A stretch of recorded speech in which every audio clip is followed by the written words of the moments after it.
भारत और पाकिस्तान के बीच में लड़ाई का असली कारण क्या है?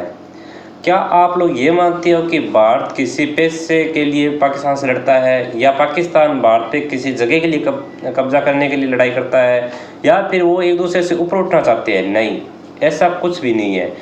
मेन मुद्दा रहता है भारत और पाकिस्तान के बीच में, वह है आतंकवाद।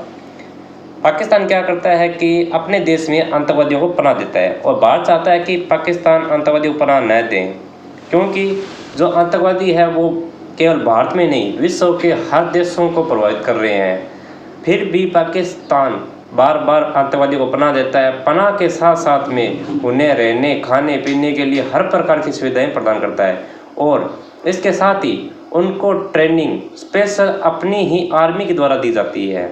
तो पाकिस्तान हमेशा नापाक हरकतें करते हुए आतंकवाद को पनाह देता रहता है और हर देश में अटैक करवाता है। तो यही मेन मुद्दा रहता है भारत और पाकिस्तान के बीच में लड़ाई का, कि भारत बार बार पाकिस्तान को कहता है कि आप अपने आतंकवाद को पनाह मत दीजिए, उन्हें ख़त्म कीजिए, लेकिन पाकिस्तान ना अपनी हरकतों से बाज आता है और बार बार आतंकवादी को पनाह देता है। इसके साथ में भारत और पाकिस्तान के अब तक 4 लड़ाइयाँ हो चुकी है। पहला जो युद्ध हुआ था वो हुआ था सन 1947 में, जो भारत और पाकिस्तान का जब बंटवारा हुआ था उस टाइम में वो युद्ध हुआ था। और सेकंड जो उन दोनों का वॉर हुआ है वो है सन 1965 के अंदर, और थर्ड था 1971, और जो फोर्थ वॉर है वो है 1999। अभी जो भारत और पाकिस्तान के बीच में सिचुएशन चल रही है, इसके हिसाब से लगता है कि 5वां युद्ध भी होकर रहेगा। तो क्या आपको लगता है कि ये भारत और पाकिस्तान के बीच में 5वां युद्ध हो सकता है?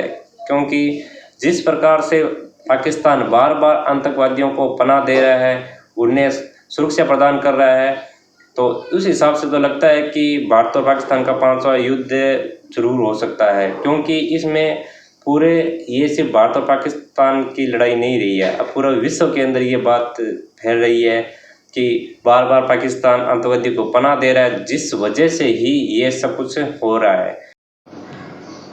और इसके साथ ही अब जैसे सिचुएशन पैदा हो चुकी है, तो हर भारतीय का ये कर्तव्य है कि वो अपने देश को सहयोग करे। और देश में जैसे बार बार ये गाइडलाइन जारी हो रही है कि सब अपने घरों में रहें, अब रात को लाइटें बंद रखें, तो इस चीज़ का हमें पालन करना चाहिए, क्योंकि ये अपने देश हित के लिए है। अगर अपने लाइट जला के रखते हैं तो रात को अटैक होता है तो किसी प्रकार का अपने को नुकसान न हो, इस वजह से ही अपने भारत सरकार ने ये गाइडलाइन जारी की है।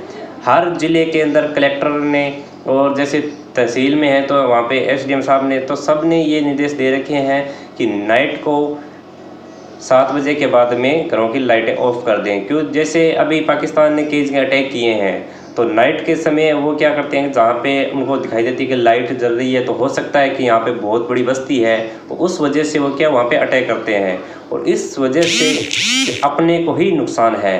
तो इसलिए कि जो अब देश में बार बार गाइडलाइन जारी हो रही है, तो उसका हमें पालन करना चाहिए।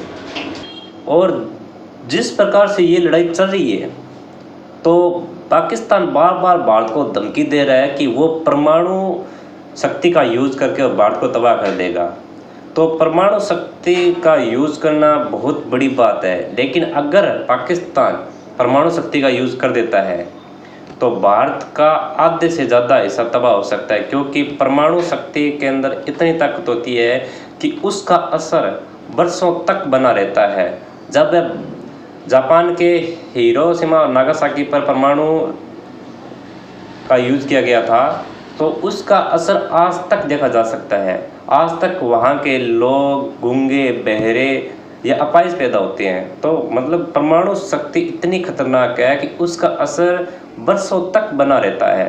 तो ये पाकिस्तान जो भारत को बार बार धमकी दे रहा है कि मैं परमाणु शक्ति हम यूज़ करेंगे, हम परमाणु गिरा देंगे, या हमारे पास बहुत सारे परमाणु है, तो ये एक बहुत ही खतरनाक आयुध है। अगर इसका यूज़ पाकिस्तान कर देता है तो ये सिर्फ भारत के लिए नहीं, इसके आस पड़ोस अन्य देश जैसे श्रीलंका,